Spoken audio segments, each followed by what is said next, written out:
नमः संस्कृताय। BHU gold medallist सर्वज्ञ भूषण सर के निर्देशन में संस्कृत की निःशुल्क क्लास हेतु यूट्यूब में संस्कृत गंगा चैनल को सब्सक्राइब करें। संस्कृत गंगा, दारागंज, इलाहाबाद। मित्रों नमः संस्कृताय। कल आपने स्वर संधि के सूत्रों और स्वर संधि के बारे में थोड़ी बहुत संक्षेप में जानकारी सुनी थी। आज व्यंजन संधि के सूत्रों पर मैं आपसे बातचीत करना चाहता हूँ। तो स्वर संधि के बाद इसी प्रकार के सवाल व्यंजन संधि में भी बन सकते हैं। श्चुत्व संधि आपने पढ़ी होगी और इसका सूत्र है स्तोश्चुनाश्चुः। स्तोश्चुनाश्चुः ये कहता है कि सकार यानी दंती सा और ताथा दाधा ना के स्थान पर तालव्य शा और चाचा जाझा यहाँ हो जाएगा यदि तालव्य शा या चवर्ग का योग हो। तो आप इसको डिटेल में पढ़ना हो तो आपको फिर से दूसरी वीडियो जो इसमें पड़ी हैं पहले से उसे देखना पड़ेगा। मैं शार्ट में आपको लेकर के चलना चाहूँगा। कुछ उदाहरण दे दूँ, आप समझिएगा। जैसे रामस धन शेते, रामस शेते, अथवा सत धन चित। सत के ता में आप ता देख पा रहे हैं, आगे चित का चा देख पा रहे होंगे। तो सत का जो ता है वो चवर्ग में बदल जाएगा। तो सत का जो ता है प्रथम अक्षर है वो चवर्ग के प्रथम अक्षर में चला जाएगा, बनेगा सच्चित। तो आपसे पूछे कि रामस शेते किस संधि का उदाहरण है, तो लिखना है श्चुत्व संधि का उदाहरण है। अथवा ऐसे सवाल पूछे कि रामस शेते किस सूत्र से संधि हुई है, तो लिखना है स्तोश्चुनाश्चुः। अथवा पूछे कि रामस शेते का संधि विच्छेद क्या होगा, तो रामस धन शेते, ऐसा आपको लिखना पड़ेगा। तो हम आपको बता दें, संधि पूछ सकता है, संधि विच्छेद पूछ सकता है, संधि विग्रह या संधि का विच्छेद पूछा, संधि का नाम पूछ सकता है, अथवा संधि का सूत्र पूछ सकता है। इस प्रकार 3-4 प्रकारों से सवाल आपसे पूछेंगे। और भी इसके उदाहरण जैसे सद धन जना सज्जना हो जाए, कश्चित हो जाए, बृहद जरा दुश्चरित्र, शार्गिंजय, उज्ज्वल, उच्चारणम, ये सब स्तोश्चुनाश्चुः सूत्र के उदाहरण हैं, यानी श्चुत्व संधि के उदाहरण हैं। आगे है ष्टुत्व संधि, दूसरी संधि है। इसका सूत्र है ष्टुनाष्टुः। ष्टुना में तृतीया है और ष्टुः में प्रथमा है। ष्टुनाष्टुः सूत्र है, स्तोह की अनुवृत्ति ले लेंगे।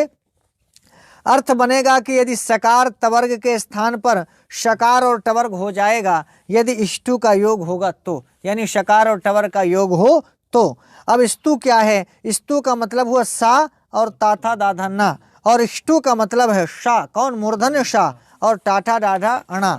इसका मतलब हुआ कि सा और ताथा दाधा ना के स्थान पर खटकोण का शा यानी मूर्धन्य शा और टाठा डाढ़ाणा हो जाए तो ष्टुत्व संधि है। और यदि सा ताथा दाधा ना के स्थान पर तालव्य शा और चाचा जाझैया हो जाए तो ष्टुत्व संधि है। यानी ष्टुत्व और ष्टुत्व दोनों भाई भाई हैं। आप बड़े भाई छोटे भाई समझ सकते हैं, बस योग का अंतर है। यदि शकार और टवर्ग का योग होगा तो जिन वर्णों का योग होगा वही वर्ण आदेश होंगे। समझ में आया? यानी संगति का असर है। सा ताथा दाधा ना, इनको जिसकी जैसी संगति मिल गई वैसे हो गए। जब तालव्य शकार और चाचा जाझैया की संगति मिल गई, ठीक है विनोद जी, तो ये सा और चाचा जाझैया हो गए।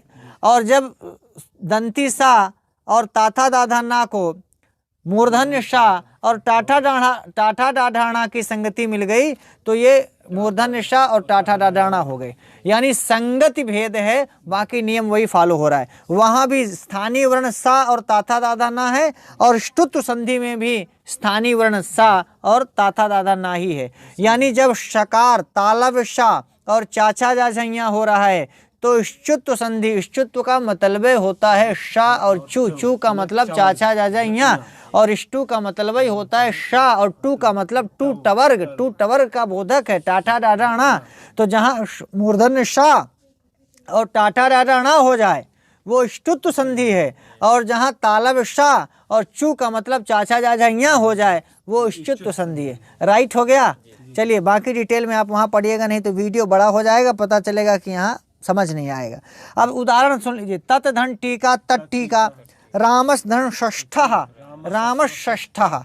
तो रामस में जो सा है ना वो दंती शा है, और षष्ठा में जो शा है वो मूर्धन्य शा है। अब इसी तरह उड्डयनम कृष्णः, दुष्टः चक्रिंढौकसे, विष्णु पेष्टा, ये सारे उदाहरण किसके हैं? ष्टुत्व संधि के हैं। हाँ दिमाग चलाते रहिए कृष्ण कुमार जी, नहीं आपके घर में फोन हो जाएगा, भौजी का फोन आएगा, आपको बहुत डांटेंगी। अगला देखिए जस्त्व संधि। क्या पढ़ना है आपको? जस्त्व संधि। जस्त्व संधि का सूत्र है झलाम जशोन्ते। क्या है? झलाम जशोन्ते, मतलब झल प्रत्याहार के बाद अच्छो। हाँ, इसको आपको ये देखना है कि झल एक प्रत्याहार है जिसमें झा भा घा ढा धा जा बा गा डा दा खा फा चाटा था चाटा ता का पा सा ख स र हल। झल का मतलब क्या हुआ? हल के ला तक, और झवई से लेके हल तक के जितने वर्ण आएंगे सब झल में आएंगे। ठीक है, तो झल के स्थान पर जस हो जाए, ये जस तो संधि है, मोटी मोटी बात समझ लो। झल वर्णों के स्थान पर स्थानीय है झल और आदेश है जा बा गा डा दा। जस में 5 वर्ण आएंगे, तीसरे वर्ण ना, जा बा गा डा दा, तो झल के स्थान पर जस हो जाना जस तो है। इतना सुन लेंगे ना। उदाहरण सुन लीजिए, जैसे अच धन अंता, अच धन अंता में अच का जो चा है वो झल है, और इस चा के स्थान पर इसका तीसरा वर्ण हो जाएगा जा, तो बन जाएगा अजंता। ध्यान रखना, जस तो संधि में जो जस है वो तीसरे वर्ण का बोध कराते हैं। जस एक प्रत्याहार है जिसमें वर्गों के तीसरे वर्ण आते हैं, इसीलिए इस संधि में जब भी होगा तो तीसरा वर्ण होगा। क्योंकि जस तो संधि का मतलब ही हुआ जस माने तीसरा वर्ण, तो जस तो संधि में तीसरा वर्ण होगा। तो कहीं भी आपको तीसरा वर्ण दिखाई पड़े तो फिलहाल आपको जस तो संधि समझ लेना चाहिए। अब अच धन अंता अजंता, अथवा वाक धन ईशा, का को गा हो गया वागीशा बन गया, षट धन आनना षडानना बन गया, दिक धन अंबरः दिगंबरः बन गया, वाक धन अत्र वागत्र बन गया, चित धन आनंदा चिदानंदा बन गया, सुप धन अंतः सुबंता बन गया। कर लेंगे ना? हाँ, अब आगे आ जाओ, कर लेंगे तुम। अगला है चर्तु संधि। चर्तु संधि का सूत्र है खरिचा। क्या सूत्र है?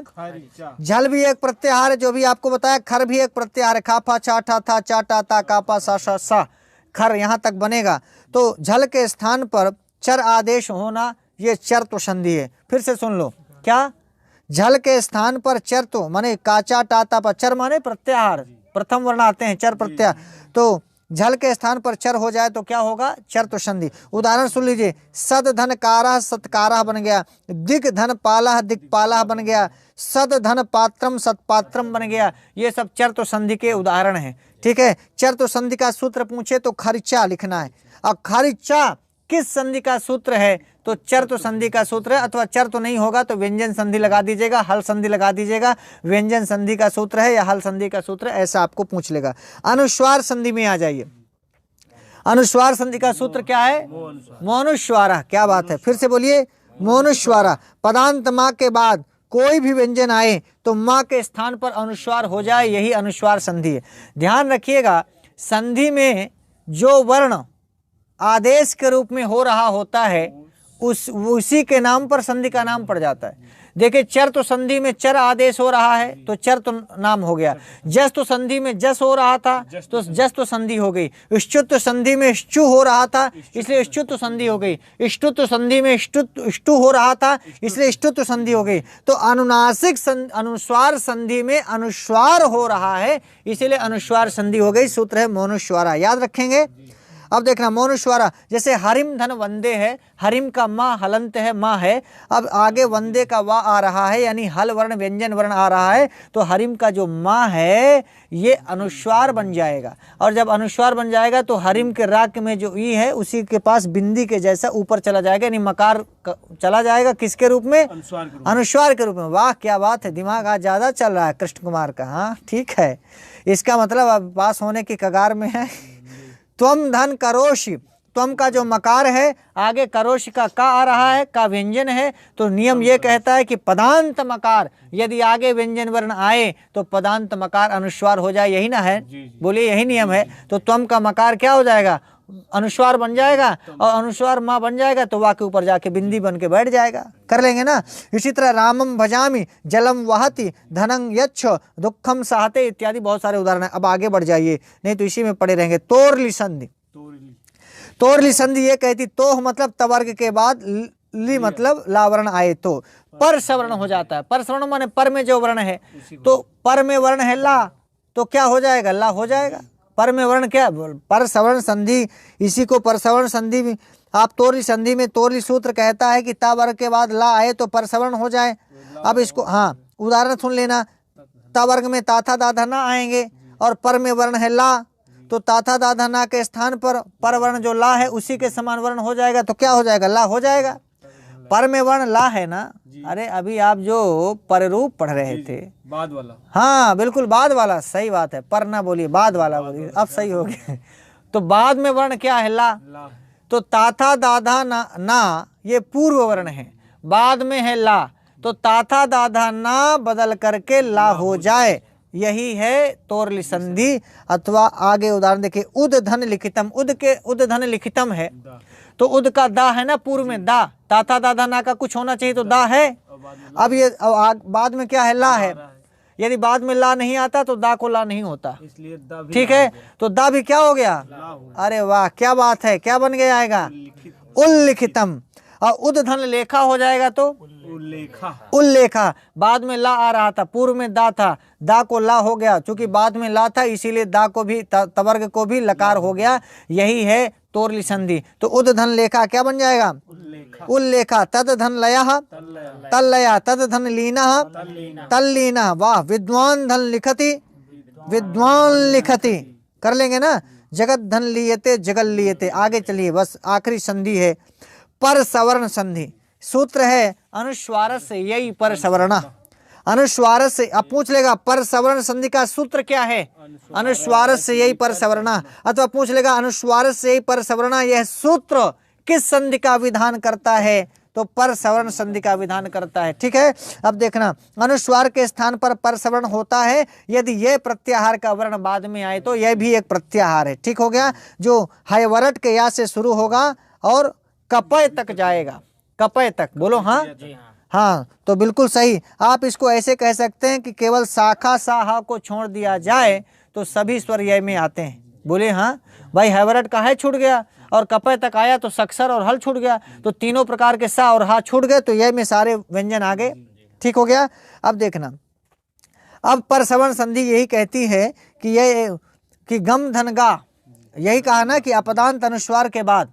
अब गम धन गा में अपदांत अनुस्वार है ना, गा के ऊपर जो अनुस्वार है, और यह प्रत्याहार का वर्ण कोई बाद में आए, यानी शाखा सा हा को छोड़ करके कोई भी वर्ण बाद में आए तो पर सवर्ण हो जाता है। पर सवर्ण मतलब पांच अनुस्वार का उच्चारण स्थान कहाँ से? नासिका से।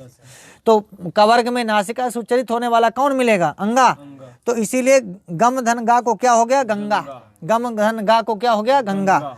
इसी तरह शंखा, अंका, अंकिता, लंघनम, अंचिता, मंचा, झंझा, खंजा, घंटा, मुंडा, दंडा, शांता, मंदा, लंबा, पंपा, ये सारे उदाहरण किसके हैं? पर सवर्ण संधि के, ठीक हो गया। हाँ, अनुनासिक संधि, ये अनुनासिक संधि ये कहती सूत्र है यरो अनुनासिके नुनासिको वाह। क्या है? यरो अनुनासिको नुनासिको वाह। पूछ लेगा अनुनासिक संधि का सूत्र क्या है? यरो अनुनासिके नुनासिको वाह, अथवा यरो अनुनासिको नुनासिको वाह से कौन सी संधि होगी? अनुनासिक संधि होगी। यानी अनुनासिक वर्ण बाद में आए तो अनुनासिक वर्ण होगा विकल्प से, वाह माने विकल्प से। अनुनासिक वर्ण यदि बाद में आए तो पदांत यर वर्णों के स्थान पर विकल्प से अनुनासिक आदेश होगा। डिटेल में पढ़ना हो तो आपको पूरी वीडियो देखनी पड़ेगी। मैं कुछ उदाहरण बोल दूं अनुनासिक संधि का, जैसे प्राक धन मुखा है, का के स्थान पर अंगा हो जाएगा, प्रांग मुखा बनेगा। षट धन मासाह है तो टा के स्थान पर ना हो जाएगा, षण मासाह बनेगा। षट धन मुखा है, षण मुखा बनेगा। दिक धन नागा है, दिंग नागा बनेगा। जगत धन नाथा है, जगन्नाथा बनेगा। आप एक चीज देख रहे हैं, प्राक मुखा में माँ आ रहा है, षट मासाह में माँ आ रहा है, सद जगत के ता के बाद ना आ रहा है ना, ताथा दादा ना, ताथा दादा ना, और ना अनुनासिक वर्ण है कि नहीं, इसीलिए जगत धननाथा जगन्नाथा बन जाएगा, ठीक हो गया। चलिए तो मित्रों आज बस इतना ही, हम फिर विसर्ग संधि की बात आपसे फिर किसी दिन करेंगे। आज बस इतना ही, इसको आप बार बार सुनिएगा, पढ़िएगा, अपने मित्रों को, मित्राइनों को, सखा को, सहेलियाइनियों को, सखाइयों को, सबको, भौजी को, साली को, सरहज को, जो लोग भी संस्कृत पढ़ रहे हैं उन सब तक पहुंचाइएगा। यही आपके द्वारा संस्कृत के लिए की गई सबसे बड़ी सेवा होगी। जितने सारे लोगों का फायदा हो जाए, लाभ हो जाए, जितने सारे लोगों को करियर में 1-2 नंबर की भी यदि संस्कृत गंगा की ओर से थोड़ा भी फायदा हो जाए, ये हम लोगों के लिए बड़े गौरव की बात होगी। मित्रों बस आज इतना ही। नमः संस्कृताय, शुभ संध्या, शुभ रात्रि।